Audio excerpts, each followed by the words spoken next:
la preparación que necesitan ciertos no.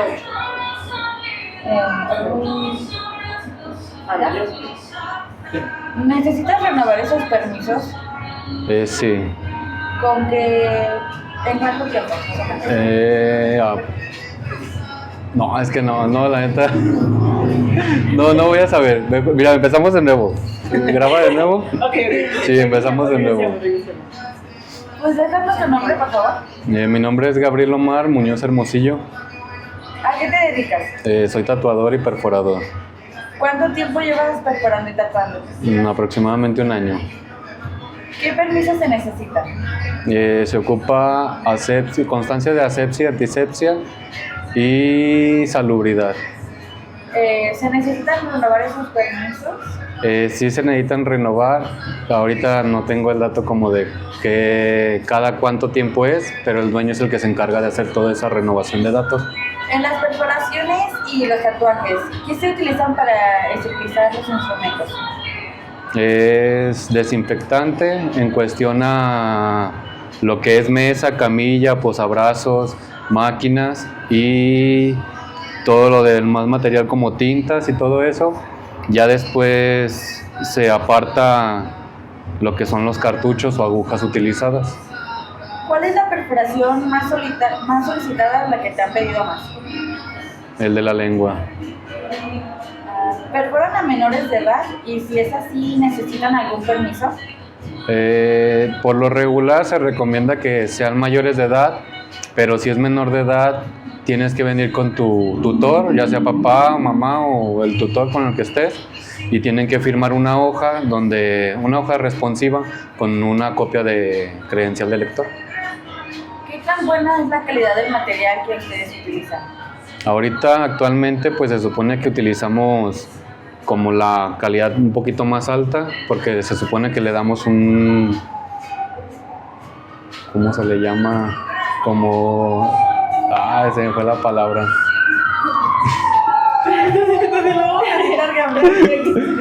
Es que no me acordé ya. Pues para darle un mejor trabajo a nuestros clientes. ¿Han tenido algún problema con algún cliente? Sí. ¿Por qué fue?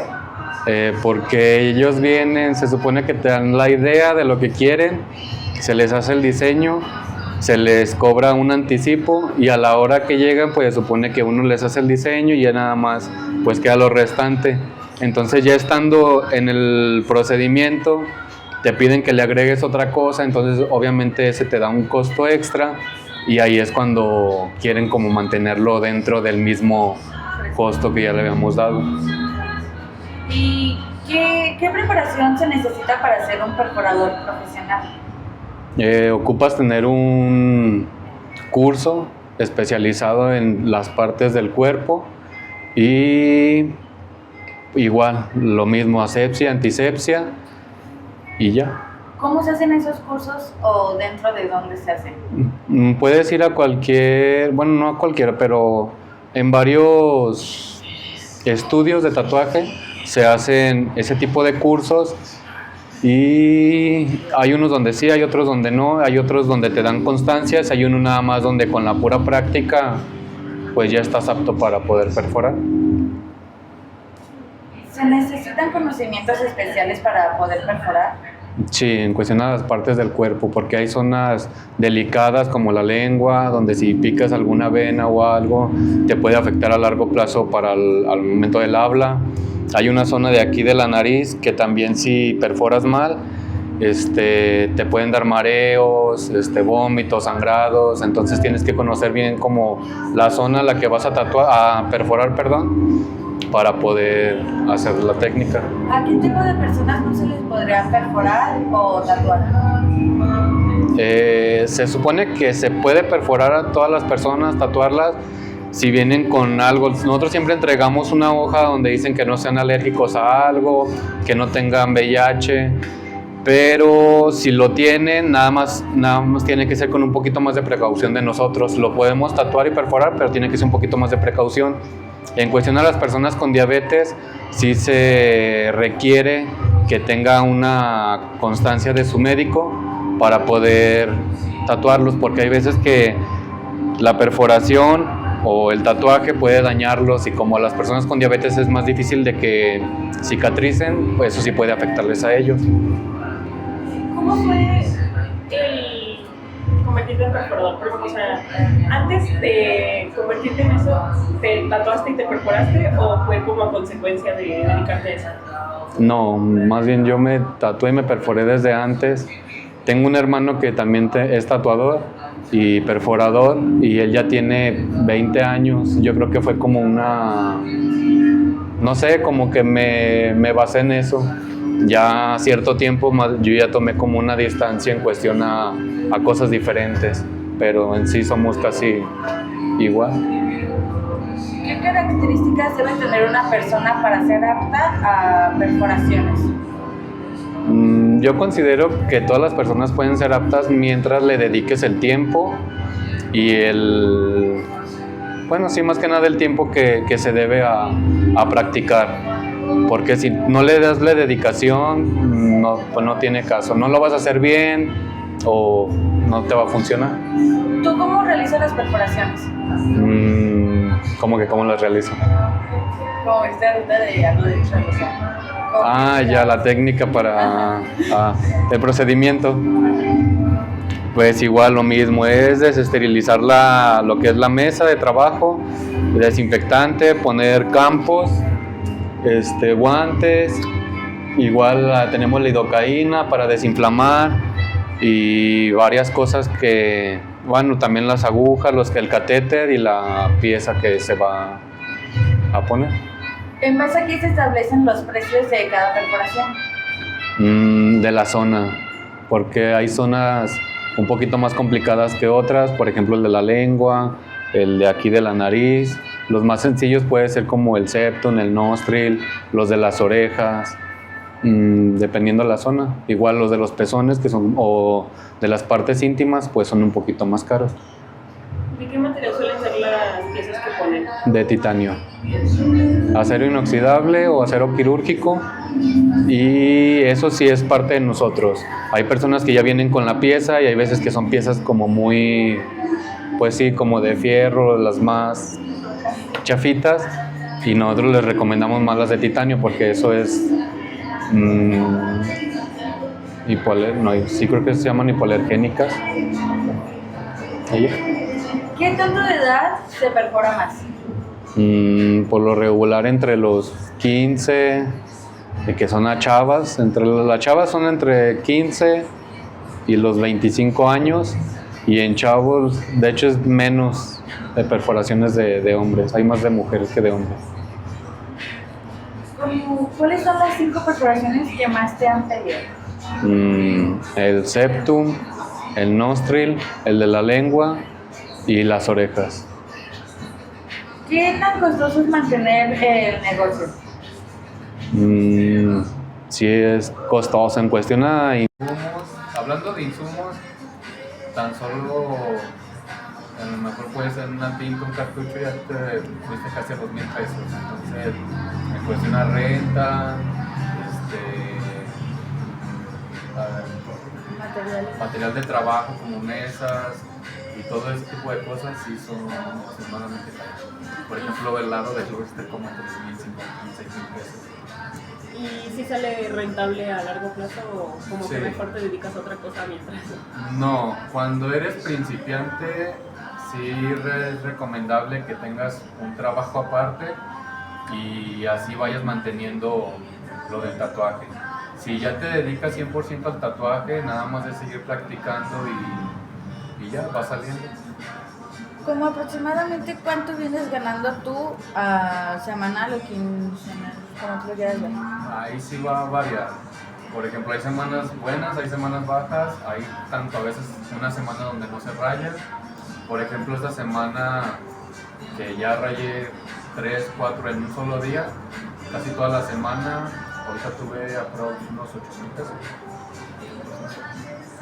¿Qué medidas tomas para evitar reacciones alérgicas o infecciones?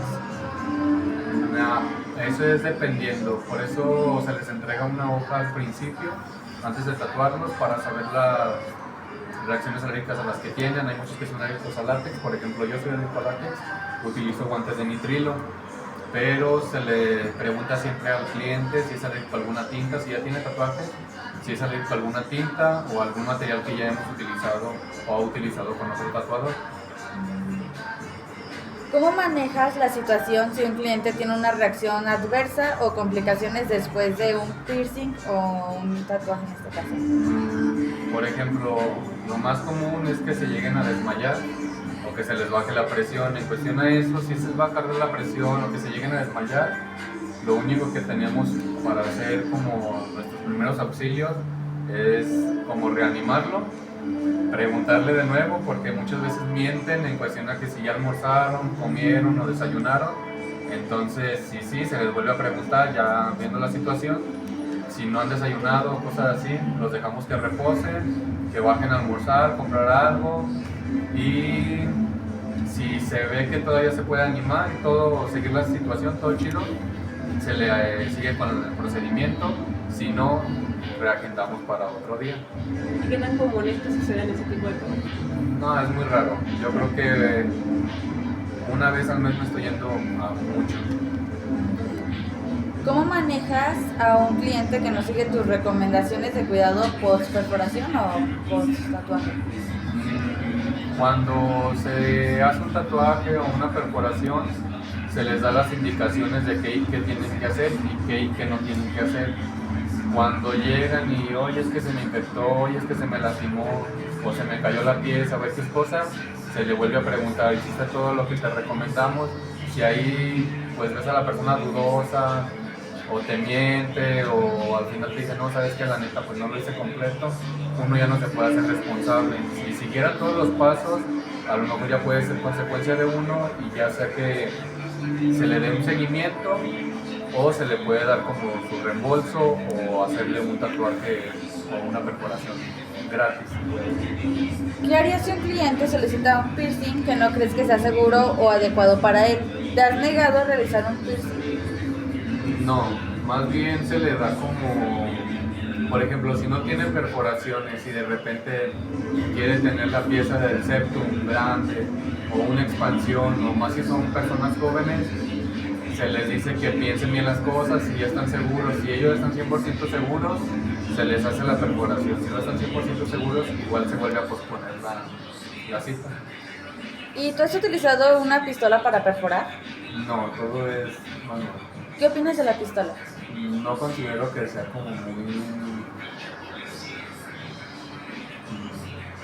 No sé, no considero que sea chido. Yo creo que es diferente la fuerza de como la pinza, pues, la pistola que es como que prensa, a hacerlo cuidadosamente y sin lastimar. ¿Tú dónde te realizaste tus perforaciones, Gabriel? La mayor, no, de hecho todas yo me las hice. Solo. Sí. ¿Cómo te hiciste lo de las expansiones en las orejas? Los expansores fueron primero con un arete, luego empecé a meter las espinas, son unas piezas que son como tipo de expansión, y de ahí ya empezar a meter piezas de este tamaño, o sea, cada vez más grande. ¿Qué cuidados tuviste tú en ti mismo? Sinceramente, yo conociéndome ya mi cuerpo, yo ya no tengo ningún cuidado, o sea, yo mi vida normal. Pero obviamente cuando tú realizas una perforación se le tiene que decir al cliente los cuidados que debe de llevar. Si el cliente ya conoce su cuerpo y sabe que él puede llevar su vida normal sin estarse lavando, todo eso, porque hay mucha gente que se enfrasca en estárselo lavando, y eso, el estarlo humectando, hace que no cicatrice y se te puede llegar a infectar. ¿Y a ti se te ha infectado algún arete? Sí. ¿Cuál? Todos las expansiones y el septum. ¿Y cómo te cuidaste de eso? Me cambié las piezas. Estas son de resina y me las cambiaba por acero o de titanio para que pudiera cicatrizar un poquito más rápido, porque con el plástico hay veces que se llegan a pegar y también puede causar otras consecuencias. Sí. ¿Cuál? El que va aquí y el nostril. Creo que serían ya los únicos que llamaría. ¿Has recibido algún tipo de como prejuicio o discriminación por la... Un chingo. Sí, como Sí. por ejemplo. Por ejemplo, en la calle, cuando me subo al camión, cuando voy a la tienda, a Walmart, a bodega, a todos lados, los guardias siempre me están siguiendo, van atrás de mí, Plaza Mayor igual, o sea, en zonas, la zona que sea, siempre voy a tener una persona como vigilándome. ¿Tú crees que si te dedicaras a otro trabajo que no sea tatuar, perforar, recibirías discriminación? Sí, porque tomamos el hecho de que no me dedique a perforar ni a tatuar, mi gusto y mi estilo seguiría siendo el mismo.